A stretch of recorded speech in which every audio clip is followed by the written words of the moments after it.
Alrighty, we have a very special guest here who goes by the name of Greg. Is it Soden or Soden, actually? Soden, I don't know if I've yes. Soden. Okay, I don't know if I've ever asked you that. And you see somebody's name's written down, and you think you know their name, and then all of a sudden it's about time to say their name, and you're like, wait a minute. Yeah. I'm about to go into this, and I might mess up. Yeah, it's so funny. I do another podcast besides the Propagandhi one, and I'm always talking to professors, and before I hit record, I'm always like, tell me how to say your name exactly correct. Mm-hmm. And then I hit record, and I immediately say it, so that if I only say it once, I am fresh on the pronunciation right off the bat. So that's my little inside baseball for starting off my interviews, too. Yeah, and when I recorded my audiobook, it was funny how many times I came across a name and I was like, okay, wait a minute. I don't know how to say this name. And then, I worked with an engineer. Sometimes he'd be like, oh yeah, that's this. And then he'd be like, I have no idea how to say that name either. And then we would have to take like 5 minutes and Google it and see if it was a common enough name to figure out. And if it wasn't, we had to like just take a stab at it and sort of reach consensus. And because there's so many names in my book, that happened a lot. It ate up so much time. I wasn't something I even expected to have to even worry about on my audiobook, but it's just the trials and tribulations of recording an audiobook. Whenever I run into that problem, what I tend to do is go on YouTube and see if I can find an interview with that person that already exists, because you can usually find somebody else somewhere saying it, but if you can't, oh my gosh, it's stressful. That leads to a little spiral for me. Yeah. So, Greg, we are here. I wanted to talk to you about your book. We first met because you reached out to me to do your podcast, Unscripted Moments. You found out about me and my work because of the excerpt, I think, from the Ska Sucks chapter on Punk News. Is that how you found out about me? Correct. Somebody sent it to me on my old Propagandhi podcast social medias, and I read it and I really loved it, and I found you and reached out just the old-fashioned way via email, I think, and you were very kind to do it. I think you were really excited about any opportunities that were coming your way to help promote in Defense of Ska, and I was really delighted because the name of the Propagandhi song Ska Sucks is right there on the cover, so I felt like it was a really good fit to have you on the show. It was really great interview opportunity for me, because I think anytime when you're doing a book or project, you get an opportunity to take one specific element of your project and hyper focus on it. I think that's better. I mean, it's always nice to just like have somebody who says, I'm interested in your book and we're going to do like an overview and discuss whatever kind of comes to mind. But when someone's like, you wrote this one specific chapter about this one specific topic, one, maybe the whole book's not really of interest to my audience, but this one little singular topic is, so let's really hone in on that. So those are a lot more fun to do, I think. Yeah, it was a blast, and I think it came out of what I thought was going to be a bonus episode, but then we went on to do 3 or 4 more Ska Sucks episodes, and then I compiled them all into one 6+ hour long episode that features you, Adam, and then there's also our original Ska Sucks episode, and then Danny from Against All Authority and Dave from Big D and the Kids Table. So the Ska Sucks lore within Propagandhi really snowballed because of your book and all the covers that exist out there. And I'm just excited that it's all done and out there in the world that people can find. It's pretty fun project we've been involved with the last couple of years over here. So you have this book out, also called Unscripted Moments, that is interviews taken from your podcast. Ska Sucks is not in there because you're focusing on members of the band, but I think what we're talking about with Ska Sucks relates to your podcast and the book. And then I think in the world of Propagandhi, there's generally more than meets the eye. Like Ska Sucks, Ska Sucks is a song that a lot of people who grew up in the 90s know because it just appeared to be making fun of ska, which was popular and stuff in the 90s. But the song really like came from such a deeper place than just like, let's make fun of ska. And while that story is specifically interesting, it's just like kind of how Propagandhi songs are in general. Mm-hmm. Yeah, they're like onions where there's the layers, and when you start peeling them back, you never really know what you're going to find. And that's why some of our episodes on the podcast have wound up being 5 hours long, because the layers just get so deep that it's kind of hard to stop talking about them. Mm-hmm. So that's I think is an interesting thing about your podcast is like there are a lot of podcasts out there that exist to say like, oh yeah, we are, we're hyper fans of this band, so we're going to break down their songs. And I think you said in your book that David Anthony's podcast about Alkaline Trio was an inspiration. Yeah. And while Alkaline Trio is a great band, I don't know that you need the same level of research to break down their songs as you do a Propagandhi song. Right. Yeah, their episodes are 30 minutes, and that's originally what I thought mine was going to be. And David was one of our earliest guests, and the episode that David is on, it's like an hour and a half. So immediately out of the gate in our earliest episodes, we were eclipsing his episode lengths by triple. So it really just kind of snowballed out of hand. The entire project has just been out of hand since almost day one, and that's why there's a book now too, because it got so out of hand that I wanted to continue seeing how out of hand it could get for to the extreme level. And it's not just that you were doing long episodes too. I think it's the level of research that you would do to prepare for an episode. Yeah, is probably way more than they needed to do for Alkaline Trio, and that's because a Propagandhi song might reference a book. It might reference a movement. It might reference something that if you understand all the reference material, it'll be better for you to understand the song. So it's not just the song. It's like everything, the layers underneath the song are, I think, and that's where you really dig into with Propagandhi, which is the right way to do Propagandhi. Yeah, I mean, we have 6 Google Docs from the last 5+ years of making the episodes, and each Google Doc is 500 to 600 pages long.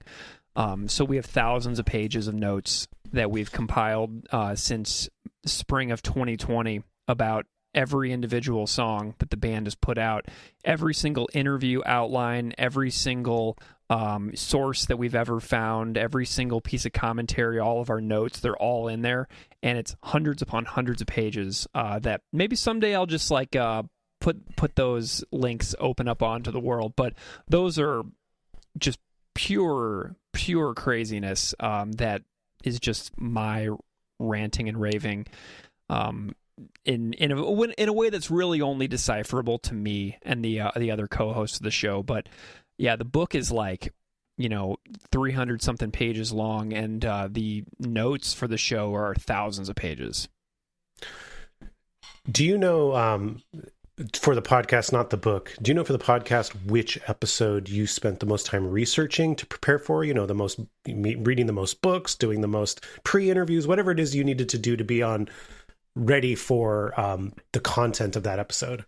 Yeah, no question. I've got a few of them that were specifically intense, and the first one that springs to mind is the track 1 from Today's Empires, Tomorrow's Ashes. The song is called Mate Ka Maurice Akun Rasikan, which is a song about East Timor and some of the resistance movements within East Timor in their struggle against the Philippines. And that was a very difficult episode. We had to do a lot of research about, Suharto, the Suharto regime, among other things. And then another one would be the standoff at Kanesatake, which happened in the summer of 1990 in Quebec, just outside of Montreal. It's colloquially known as the Oka Crisis, and it kind of captivated the hearts and minds of Canadians for the entire summer of 1990, where the community of Oka wanted to expand a golf course on some traditional First Nations lands, and there was a massive standoff against the Mohawk in Quebec, and it was a really, really big deal, and we really just wanted to make sure we got that right. So those two songs in particular stand out to me as some of the ones that we put tremendous amounts of work into. Weeks and weeks of work went into them, and we were constantly making several episodes at the same time, but some of our episodes took us 6 months to make. It's just that they were sandwiched in between other episodes that were maybe a little less intense. I always had several on the go at the same time, so the really, really intense ones are kind of spaced out, and then some of the easier ones, and when I say easy, I mean still very difficult, but less difficult than the other ones, where they were all kind of spaced out in between. But yeah, those are two of the ones that stand out to me as being exceptionally difficult. So each of those songs, for instance, you could have written an entire book based off of the research you did and everything you gleaned from those two songs. Oh, absolutely. Countless books exist on those historical events as well. So you can go down the route. I've got books about East Timor sitting on my bookshelf 5 feet away from me right now that I got in preparation for that. And I almost took it even farther and invited some of those authors to do interviews about just doing those books, but it just kind of didn't get that far because I had so many other projects in the works, but it easily could have. I could have started a Propagandhi discography, bibliography side podcast where I just interview people who wrote books about the topics that I had to research to talk about these episodes. I mean, it was just completely bananas. So when you decided to do this book, the decision you went with is that you wanted to highlight interviews that were with band members of Propagandhi. Mm-hmm. What led to that decision, as opposed to just taking like some of these like super in-depth academic episodes, for instance?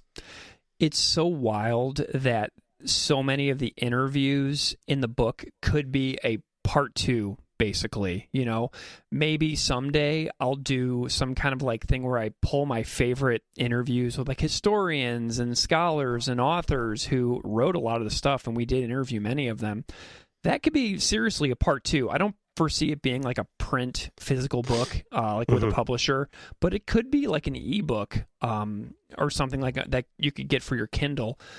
But the ones with the band were specifically interesting because it is a 5-year period of time from when the world shuts down in the COVID-19 pandemic all the way through the release of their new record, which was spaced out 8 years from the 2017 LP to the 2025 LP. Mm-hmm. So it's this snapshot of time where humanity went through this very specific period of time where there was no live music, and a lot of people were feeling very reflective about their lives in the arts up until that point. Up until the release of their brand new record and the world kind of like resuming a sense of normalcy, and I say normalcy with a massive, massive asterisk here, because what is normal compared to 2017? We live in an entirely different world.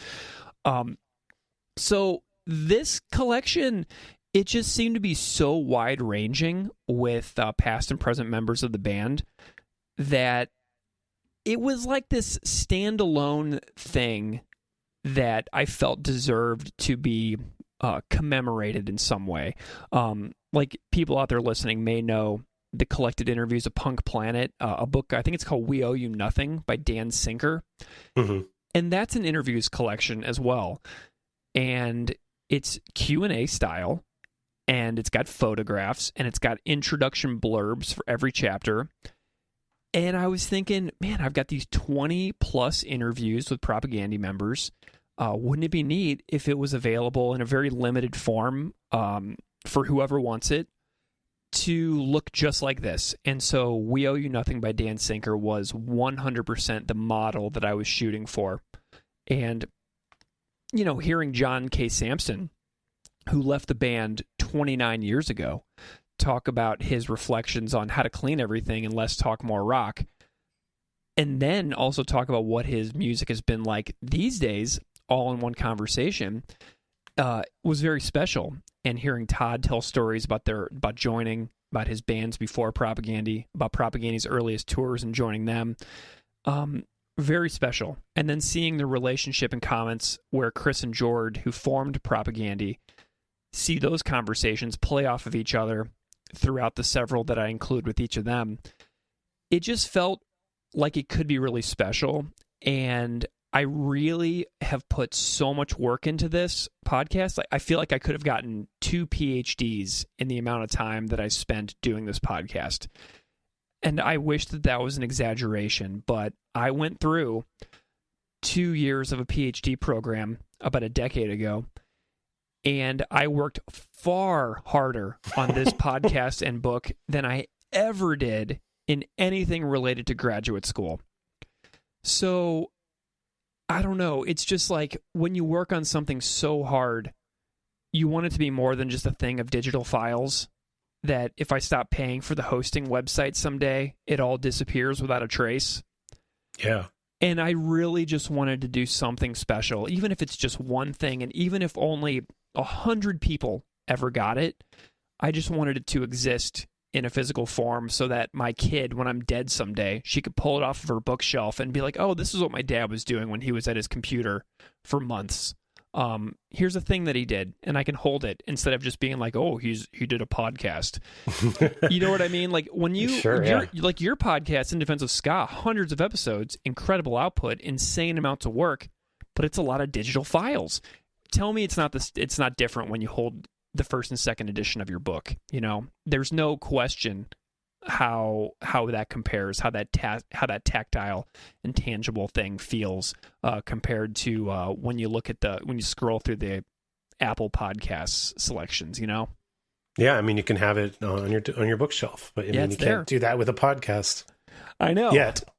I know. Well, part of this is how crazy I am. You want to hear my complete delusion? Yeah. I actually pondered getting WAV files of every interview with the band and sending them to a vinyl pressing place and doing an interview LP box set where I pressed all of the interviews with members of the band as like an LP box set, and I make like 10 copies, and I just have it for like the co-hosts and people who have worked heavily on the show, being like, hey, here's this 13 LP box set that cost me $400 to make. Here you go. That I actually pondered doing that whenever I was toying around ideas of doing this book. Is like, what if it's an LP box set? Like, that's how crazy I am and how ridiculous my thoughts and feelings are about this project. I'm always like, what's next? All right, here's an alternate pitch. Yeah. Audiobook for your book, hire actors to play you, to play the various members of the band, to play your co-hosts. Amazing. Let's make it happen.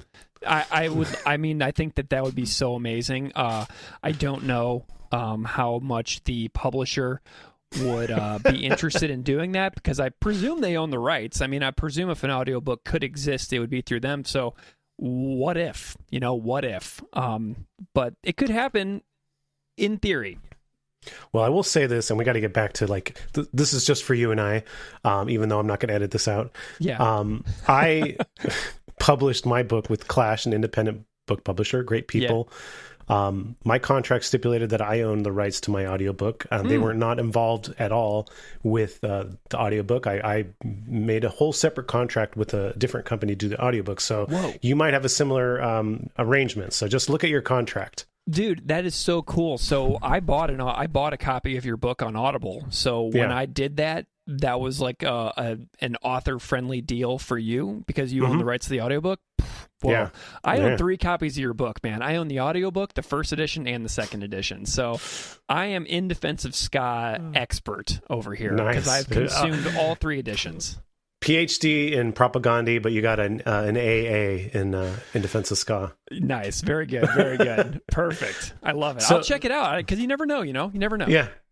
So something that you said a few times in the book in regards to having the book focus on the band members and as your subject is that you really liked getting kind of like a different side of the band, like and specifically you stated multiple times that the band, because they're so political and they're so involved in activism, that in a way, they're kind of more known for their politics and their activism, and the interviews they do tend to revolve around that. But in a lot of the interviews that you did, you're really kind of seeing a little bit more of their personal life, their hobbies. They're sort of like, even kind of what they're like stepping aside from the political nature of the band. Yeah, I prefer it that way. There are so many amazing interviews that already exist with the band where they talk about heavily political things. Like Jord was very active in Partners in Health and stuff revolving Haiti relief and things like that for years and years. And they've done some really great interviews out there that are heavily political and issue oriented. But I just wanted to hang out more, you know? Mm-hmm. I didn't want to punish them. I wanted them to enjoy what they were doing and being on the podcast. And so I talked to them about guitar building, and I talked to them about music that inspired them, that they covered in their 40 years as a band. Why did you choose these cover songs? I asked them stories about late 80s and early 90s Winnipeg. I asked them songs about their other musical projects. I had Todd and his brother on an episode together, and I published his brother's commentary in the book as well, because they were in the interview together talking about what it was like to grow up together, and Todd's life in music and his brother Kent's life in academia. And so I really loved the multidimensional aspect of the topics. That wasn't just politically punishing, because there's so much more. Every person is so much more than just their political orientation and things like that. Mm-hmm. So I really wanted there to be a fuller, more human aspect to it beyond their life, just in activism. So the first interview in the book, which I believe is the first interview that you did for the podcast, was with Chris and ayahuasca and sort of the effects it have. Is that the very first time you ever interviewed Chris Hanna? No, it isn't. There should be. Let me just scroll through the book while I'm telling this story. In 2009, I was in graduate school at the University of Saskatchewan, and I was writing little goofy articles for the University of Saskatchewan student newspaper called The Sheaf, and I wore a Propagandhi t-shirt to a writers' meeting one day. And the editor said, "Hey, Propagandhi's coming to town." And I was like, "Yeah, I know. I already have a ticket." They're like, "Oh, do you want to interview them for the paper?" I was like, yeah. So in 2009, I actually interviewed Chris backstage at Louis' Pub in Saskatoon, Saskatchewan for the student newspaper. And I actually put a QR code on page 338 in the book that takes you to the existing to this day article that I wrote about the band. So I told the band that I did this interview years and years ago. Obviously they didn't remember it because things blur together over the years. But the interview about ayahuasca was not my first encounter with Chris. The first one is a lost to time recording that was on my white MacBook plastic computer in 2009. Very nice. It is an interesting, the ayahuasca interview is an interesting introduction to Chris and anyone in the band, when you're a fan of Propagandhi, just to kind of let's hear from the band. And this is kind of the first experience that your podcast listeners are getting. Is there a reason why you went for that one as your first one? Yeah, it is. There is. He does these great podcast episodes on his Patreon. His Patreon is called A Catastrophic Break with Consensus Reality. And everybody can find it at patreon.com/JesusHChris. And it's a great Patreon. It's his output is slow, but it's always worth it, just like Propagandhi's music. He works in a similar fashion with his podcast. But he did a two-part episode about the song Duplicate Keys, Acaro, from the Failed States LP. And it was a narrative where he told the story of what it was like to attend ayahuasca ceremonies with groups of people in Winnipeg and what it did for his life. And so I had so many follow-up questions. And the Propagandhi podcast was in development at the time. So I told him about that. I was like, hey, we're thinking about doing a podcast about your band. He's like, oh, okay. And I think he was a little taken aback by that. And then I have another podcast called Classical Ideas Podcast, where I talk to scholars, historians, etc., about the history of religion in the world, and ayahuasca being a ceremonial practice in South America. And this guy that I looked up to, having very clearly told the story in his own podcast, I was like, man, can we just talk about that for a Classical Ideas podcast? And he's like, yeah, sure. And then when Unscripted Moments, the podcast about Propagandhi, started coming into shape, I was like, hey, can I put that ayahuasca interview we did for Classical Ideas on that podcast? And he's like, yeah, sure. So it got double posted, but I think it's like episode 150 or 59 or something like that on Classical Ideas podcast is like this original conversation I did with Chris. But it's a weird start to the book because we throw you in immediately and you're talking about ayahuasca. And my mom was like, oh my gosh, I can't believe your book's out. And I was like, yeah, good first chapter. And she read it, and I was like, hey, what'd you think about that chapter about drugs opening the book? And I think she was a little taken aback, but she had a good sense of humor about it. But yeah, the fact that it starts with that, I went purely in chronological order. If I would have known that this would ever become a book someday, I probably would have started in a different way. But this is a snapshot of exactly how Unscripted Moments, a podcast with Propagandhi, occurred in the sequence that it occurred. So the chapters start talking to each other throughout the book, but doing ayahuasca is a kind of a funny and hilarious hook to the book, if you ask me. Yeah, because I think if you pick up this book thinking like, oh, I want to get the complete story of biography of Propagandhi, it's not exactly what you're going to get. Right.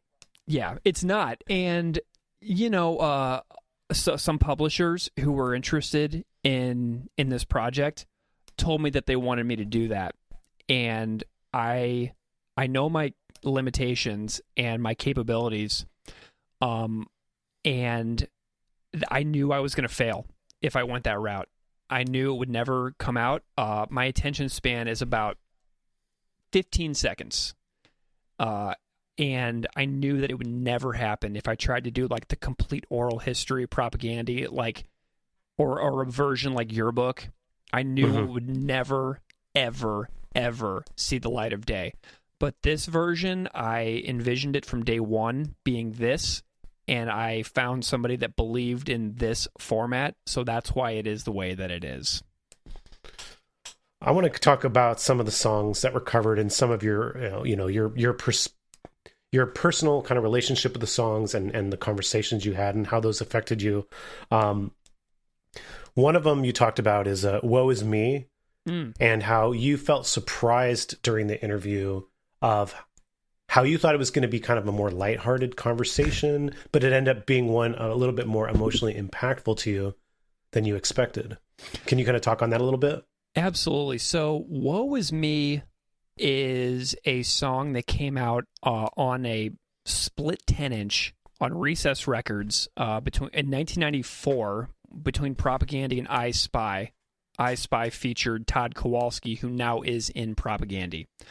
But this Woe Is Me song is about friendship and, mistakes within friendships that people make. And here I was thinking I was just going to be talking about this throwaway song, and then all of a sudden I'm having these deep memories from like middle school and high school bubbling to the surface about friends that I used to have that I no longer have, or friends that I had who died super young and prematurely, or friends that I wronged and that I hurt through selfishness and youthful mistakes, and how I ruined friendships, and how I wondered what my life would be like today if I hadn't done those things, if I hadn't ruined those mistakes, if I hadn't damaged those friendships. And so Woe Is Me, I remember talking to Keith, and I was like, hey, we need to do, Keith being my co-host at the time, I was like, I'm so drained, we need to do an easy episode. Because we'd been talking about so many heavy songs. And he's like, oh, yeah, we'll do that one from I'd Rather Be Flag Burning. Woe is me. I was like, oh, yeah, Utter Crap Song. He's like, yeah, that one. And then we wound up having this insanely deep conversation that was so emotionally heavy. And I'm so glad that one of the members of the band, David Gillis, who used to play guitar for Propagandhi from 2006 to 2014, he chose that song. And it was a beautiful conversation about a song that is completely forgotten, and the band would like Chris from Propagandhi would probably be like, "Ooh, that song, gross." But it just shows you the depth and the power of so many of the ideas in the band, that songs that the band today would probably be like, "Ooh, I can't believe you're talking about that one," wound up being so impactful and emotional, and digging up so many memories for myself from decades ago that I had completely forgotten, hadn't thought about for years. Another song, and this touches on not just your relationship with Propagandhi, but a lot of their fans' relationship. You know, how these songs are very personal, or some of the songs are extremely personal. They're Refusing to Be a Man is a song that you talk about being something that really had a huge impact on you, and your relationship to society, and how you view yourself as a man, and what it means to be a man in today's society, and everything wrong with that. Yeah, Refusing to Be a Man, if anybody doesn't know, that is a book that Propagandhi named a song after, and the book was written by a second-wave feminist author named John Stoltenberg.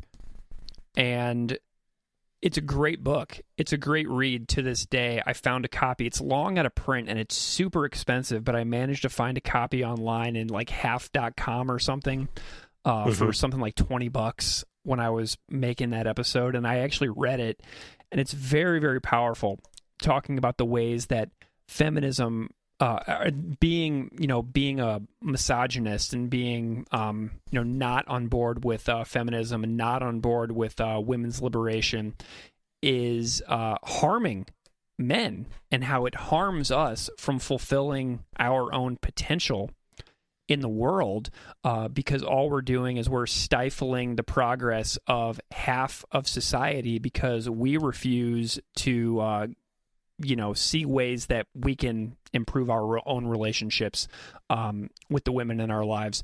So really, really powerful song. I didn't really understand what that song meant for many years. I mean, I got it on a very surface level, but for many, many years, I was just your very average, complete moron, walking around in the world, just completely clueless about anything involving sexism and patriarchy, and the actual visible ways that is visible in our society, through every aspect of society, whether it's an uneven division of labor in the household, or wage gaps in the workplace. And this song is my entry point, 100% my entry point into thinking about those things, and thinking how I can be a better partner to a woman, a better father to a woman, a better friend to women in general.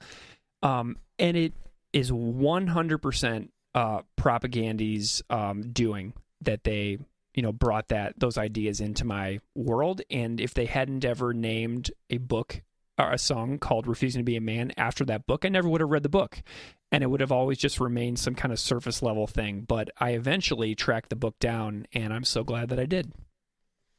It's such an interesting discussion, because I feel like as society, as we go back and forth trying to progress, I feel like oftentimes the conversation is like, as a man, or as a white person, you should be anti-racist, and you should be anti-sexist because it's good for society. And it's almost like, well, that's true, like it's also good for you, and that the fact that it's good for you seems to me like it would be greater motivation for people to pursue these ways of thinking than I want to make society better, because it's hard.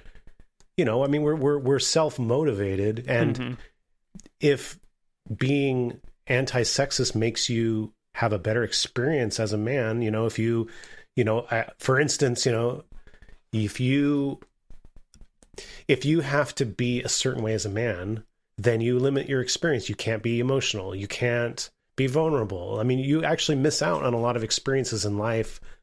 You have to be this narrow idea of a male. Yeah. But if you're anti-sexist, then you actually expand your own experience and what you can be as yourself. So I think, to some degree, we win the fight of making society more equal and more progressive by explaining how it's good for everybody. Oh, yeah. And I have an example from just today. Several years ago, I wouldn't have been incapable of being like, wow, I feel really bad today. I'm not having a good time today. And I need a little bit of grace. But just today, this morning, I woke up and I just was having a bad morning. I felt bad. I was in a bad mood. I didn't sleep great. And I turned to my partner and I was like, wow, I am really struggling this morning. I need to shake it off. I need to think about some of the positive things I got coming up. And we had this nice little, what I consider to be a nice little vulnerable moment. And I'm sure I had like such a black rain cloud over my head that maybe she perceived it differently than I did. But I was like, okay, I'm being vulnerable. I'm expressing that I feel badly. I am looking to reframe by focusing on some positive things that are coming up in the next couple of days in an effort to kind of let this bad feeling, just acknowledge it, say, hello, I'm not feeling great. I'm acknowledging it. And I'm not brooding in silence like I would have done 5-6 years ago. I'm not sitting there punishing her with my emotional withdrawnness, or if that's the correct word. I'm not punishing her with my emotionally immature lack of ability to communicate. And so obviously that's always a work in progress, and we can always become better communicators. But because of this song, I could trace my ability this morning to say I'm having not a great time. I don't feel very good today. I want to shake it off and I want to focus on some positive things. I could trace being able to just have that exact little interaction back to something like this song, and it does enhance my experience as a man, because I was able to say that to her, and she loves me and I love her.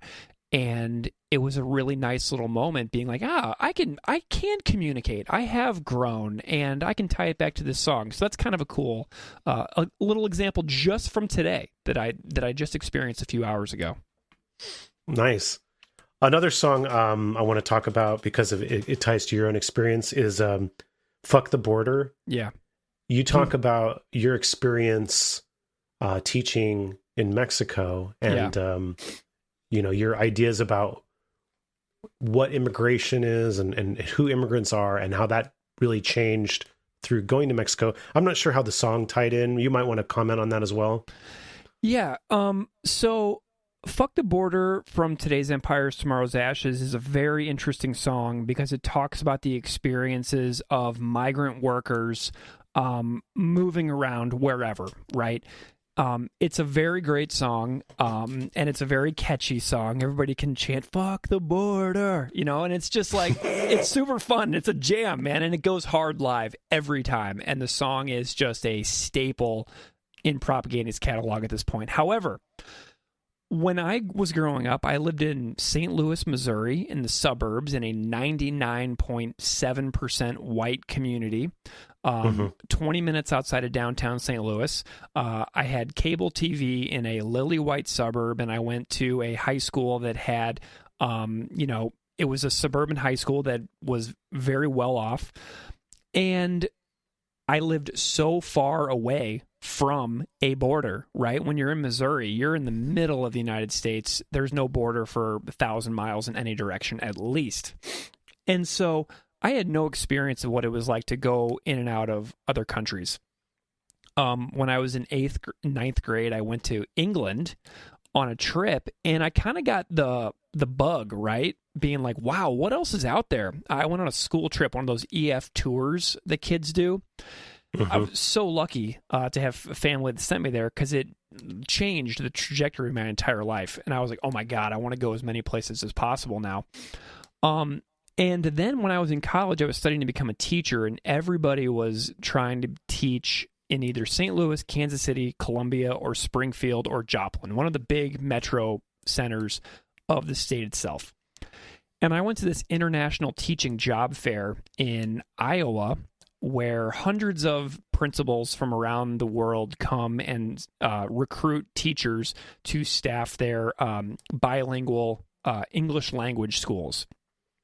And I was 22, and I went through 17 job interviews, round-robin style job interviews in 2.5 or 3 days, and I took the only one that was offered to me in a city called Torreon, Mexico, in the state of Coahuila, which is a couple hours to the west of Monterrey, Mexico. So it's in the north of Mexico in the Chihuahuan Desert, and I moved to a place where, as a 6'4" suburban white boy from the U.S. who spoke no Spanish whatsoever, to teach in this school.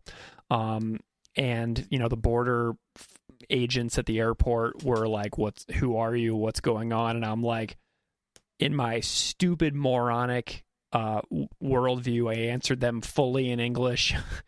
And then the staff from the school came to the airport and rescued me. But it gave me that experience of migration, right? And it gave me the experience of what it felt like to be completely clueless at all times with no idea what I was doing. Mm-hmm. And it was the greatest year of growth imaginable for me, I think. Living somewhere that was completely unfamiliar, totally different language. I would walk down the street and I would stand out like a sore thumb. Every single person who would drive by me on the street would never in a million years think that I was from there. And it just gave me that experience of, it built empathy within me for people who move around the world. And I wasn't forced to move anywhere. Fortunately, I chose to do so, and I had the liberty of leaving at any time, but I lived there for a whole year. And, I got more comfortable over time, but when the end of my contract came, I got on a plane and I left. But it really solidified the sense of empathy for people who move around the world, and oftentimes people who move around the world because they were forced to, because of, things like genocides and war crimes and extreme violence and climate catastrophe. I experienced none of those negative aspects, but it gave me this teeny tiny little snapshot of what it feels like to be completely uncomfortable going somewhere else. And that's what that song means to me personally. And that's why it connects so much with me, because I fully realize that I don't know the full range of experiences of what it's like to emigrate. But in my migration stories, it was hard the whole time. And I lived in England, and moving there was hard. And I lived in Canada, and moving there was hard. And there I spoke the language, and I largely didn't stand out. And those experiences were hard anyway, because migrating is hard, no matter what. Yeah. Migrating from one state to another within the U.S. is hard. And this song... and having those experiences and connecting those experiences for me personally just helped me build some empathy. So you, Supporting Cast is your favorite Propagandhi record? By far, yes. And this is, what year is that record? It's a later record. 2009, yep. And it's their first record after leaving Fat Records, their longtime record label. Now, you're an advocate for later era Propagandhi. What is it about the later years that you feel like is really good about the band, or maybe they developed into?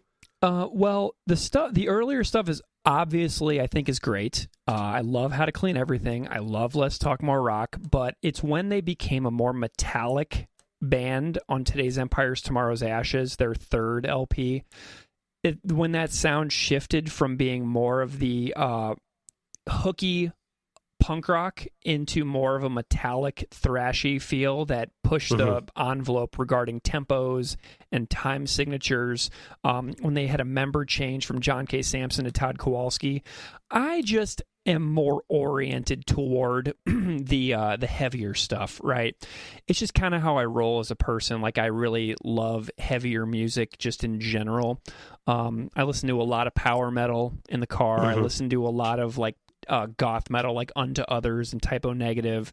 I grew up listening to tons of metal, like Metallica and Tool and like Pantera and all this stuff that American white metal boys listen to. And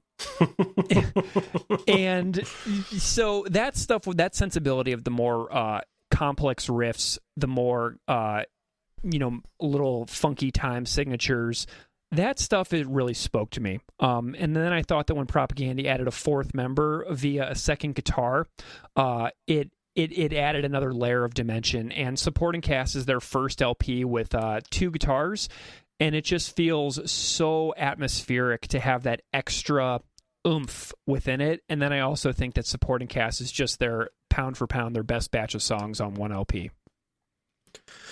So the songs that were chosen for this book really are like, they reflect the interviews you did with the band members. So they're not necessarily any sort of specific collection of songs otherwise. Correct. Yeah, it's completely random because of what happened over the years based on what I needed to talk to the band about, right? So, for example, early on, those were all songs chosen by members of the band. Tertium Non Dater was chosen by Sue Lin.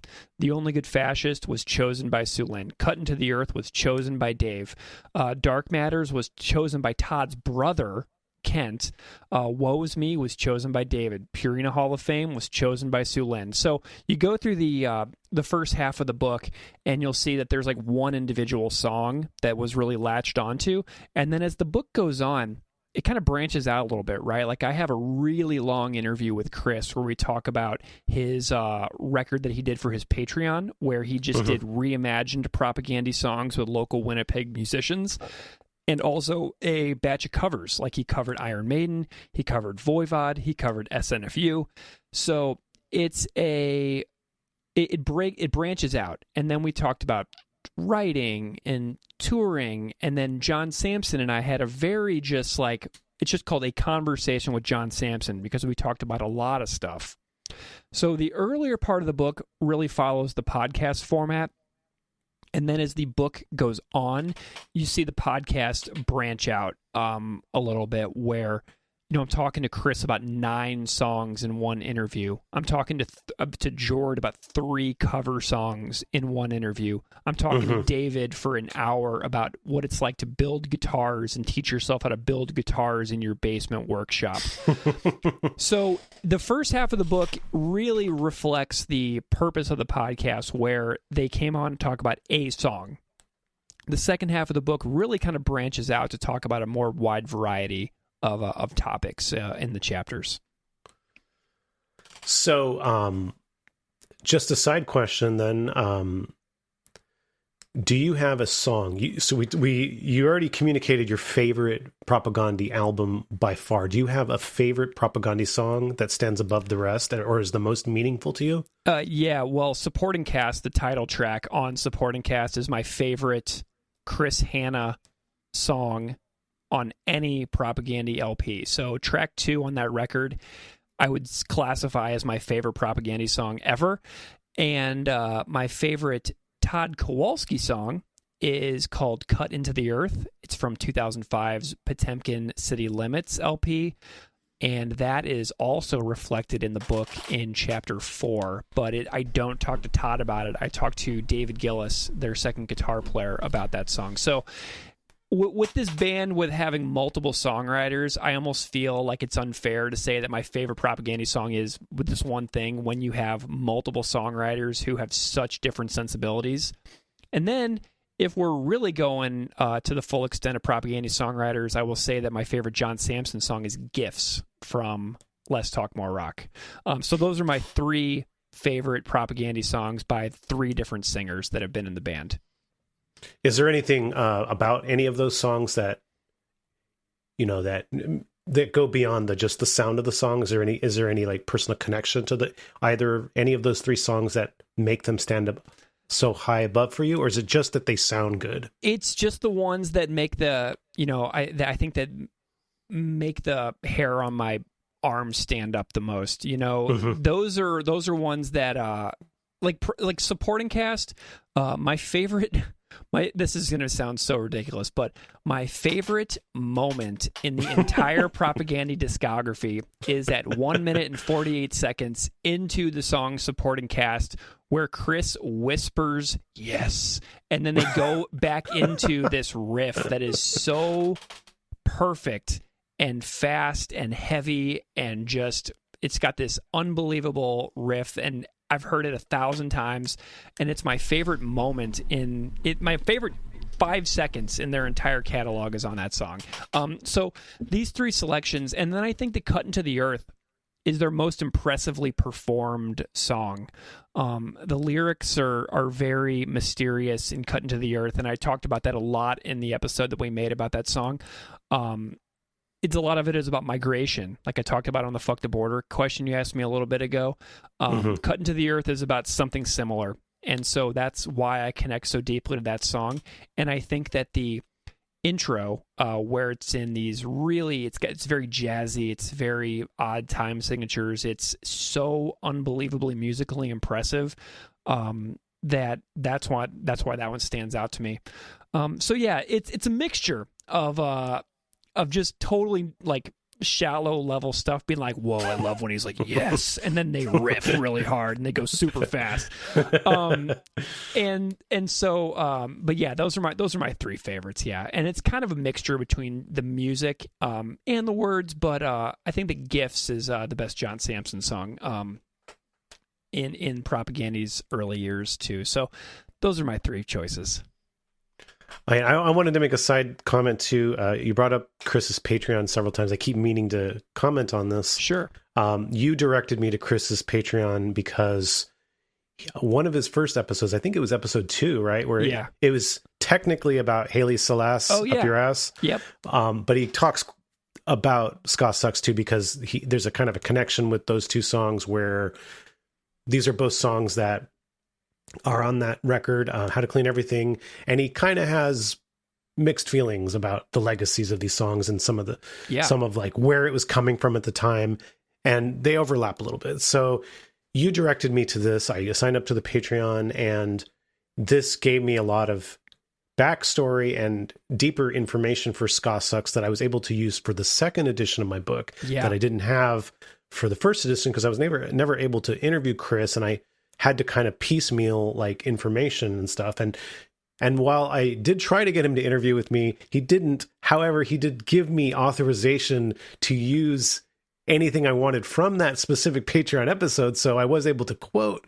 him talking about Ska Sucks and everything around it from that episode. So it was very interesting. Dude, you have no idea. I was crossing my fingers so hard for you for the Ska Sucks Chris Hanna episode on In Defense of Ska, and it's a tragedy. And if he ever agrees to it, you have to bring the podcast back just for that one episode. So if Chris, if you're listening, we will bring the podcast back if you just do an episode of In Defense of Ska. Oh my God, I know, and like I really tried. He's elusive, isn't he? It's like it's really funny. He and Jord and John Samson, very elusive. And it's amazing that I was able to talk to Jord twice and Chris several times, because as you know, it's not easy to nail them down. And you we were talking about Haile Selassie. Sorry, let's go back to that. No, yeah. Well, I just wanted to point that out, that was this Patreon that you mentioned a few times actually went into improving the Ska Sucks chapter of my second edition, which I think is interesting, because it really kind of shows the level of depth that Chris gets into on his own podcast when he's reflecting and giving backstories for these songs. Yeah. My final question for you is another little overlap area is you briefly mentioned the band Random Hand in your book, who's our UK ska punk band. Although you refer to him as a punk band with a trombone in the book. Can you explain how Random Hand makes a cameo in your Propagandhi book? Yes. So this is interesting. Another quick question. You had Frank Turner in for an interview, right? At one time? Yes. And you've had him on your podcast, yeah. So I had Frank Turner on my podcast, and during the Frank Turner interview that I was doing with him, Frank and I discovered that we were both at a show that Propagandhi did at the Islington Academy in Islington, which is a neighborhood in London, on the supporting cast tour. I brought it up. I said, oh, yeah, I saw Propagandhi in England twice. And blah, blah. I was at this show, and I was at this show. And Frank's like, oh, yeah, I was at the Islington one. And so Frank and I were standing in the same room watching Propagandhi at the same time. Random Hand was the opener for like these 5 dates in England. Mm-hmm. So I walk in, and I'm with my friend, and then Random Hand comes out and plays a set, and I was really impressed. Their singer, Robin Leach, I believe is his name, is so good, so charismatic on stage, and then he's just going at it, and then he busts out this trombone, and he just starts wailing on it. I was like, this dude is awesome. So I bought a Random Hand album. I think it's called Inhale, Exhale. Does that sound right to you? Mm-hmm. So I bought that album at the show. But yeah, I saw Random Hand open for Propagandhi. And the chapter that they appear in is chapter 8, where I talk with drummer George Samoleski. And we were just chatting about sometimes I had seen them, and the conversation just kind of drops right in. What's that term? In medias res, in the middle of the action. I kind of hit record when George and I were in the middle of a conversation, and I just kind of left it as is.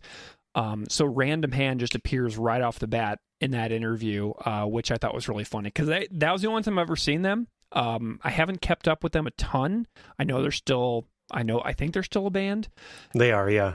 And have had varying degrees of success in the UK. But I loved them. I thought they were super heavy, but then they would bust out these these ska stuff. Like, they reminded me of like what I liked about Link 80, where they were super heavy, but they would just bust out these fabulous horn parts. So that's what I liked about Random Hand. Yeah, that scene. So Frank Turner, he was, as a kid or as a younger person, he grew up like watching that scene. It's kind of more of an early 2000s scene where there was this ska punk scene that happened in England. Random Hand, Cap Down, Light Year. Those bands got pretty big in England. They never really had any impact here in the States. See, I don't know any of those other two. I only know Random Hand. Of that 3 that you listed, I'd never heard the other 2 at all. Never even heard those names. So those, because I mean, they just were. It was a very like homegrown sort of scene. And Link 80, oddly, you brought them up. They would tour in England, and they connected really well with that scene. So they would play with those bands, like I think like Link 80 and Big D. There was a few like state bands from the States that played in England a lot and really connected with those bands, I think, because there was a sonic similarity and their fans liked them. Oh yeah, like that that Joey Bustos super fast drum beat, man, that heavy stuff with ska mixed in. I am a huge sucker for that sound. Huge. It's like the fact that Omnigon exists, like you're wearing an Omnigon shirt, like the fact that Omnigon exists and they're doing that still just makes me so happy, because I'm a big sucker for that sound. So before we go, is there a place you prefer for people to get the book? Is there an ideal spot that you'd rather people buy the book from? So this is really complicated, right? Because, as you know, selling things to people is so awkward. Like, the reason I make a podcast is because I don't have to sell shit. I don't have to sell anything to anyone, and I like it that way. And so doing this has been horrible for me, because I'm like, it's the $35 with shipping. And it's so painful for me just to type that out. And this is something that I spent like 5 years on. You know what I mean? And like, I'm asking for $35. That includes shipping. It's really painful. So there's a few ways. The publisher is called Earth Island Books. They're in the UK. They put out books mostly about punk and hardcore. Another one of their big books they have right now is the autobiography of Charlie Harper from the UK subs. Like, they do music books about punk and hardcore, and they're really cool. It's a teeny tiny little organization, very few employees, and they put out these beautiful books. And they also put out albums. And so you can get it from them, and the shipping around the world is a little costly if you buy it directly from the publisher, but it cuts out distributors, it cuts out the middleman. And so whatever is the cheapest way you can get it, if money is like a big deal, then absolutely, if you want it, buy it the cheapest way you can find it. If you're in the US, you can email me. My email is just my name, Greg Soden at gmail.com, or propagandipod@gmail.com. You can just email me and say, hey, can we work something out to get the book? And I will see what I can do. Because I have some copies, but I have some events coming up where I'm going to appear in person, and hopefully sign some and sell some in person. So buying from the publisher is awesome because they put a lot of energy and time into this.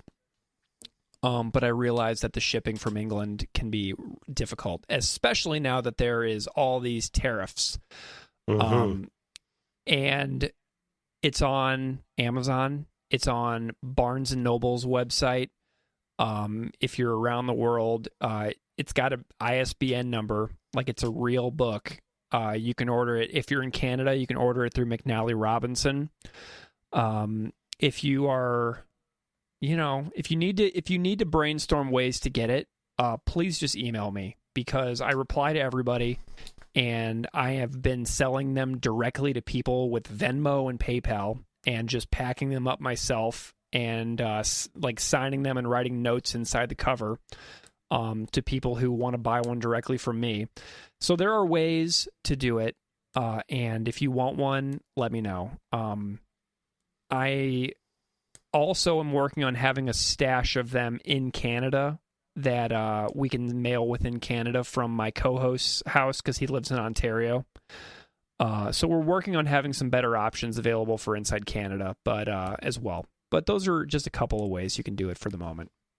Nice. All right, great. Greg, thank you so much for talking with me, and thank you so much for all the work you put into studying, getting a PhD in Propagandhi, both for your podcast and for this book. Well, and I get to see them twice this weekend in Toronto. I'm going on Friday night and Saturday night at the concert hall. So this is Propagandhi week for me. So I am extremely excited at the moment, and just talking about these songs in a new format, being interviewed, somebody asking me about them, and having to think on the fly.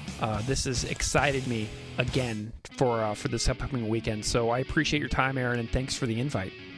Nice.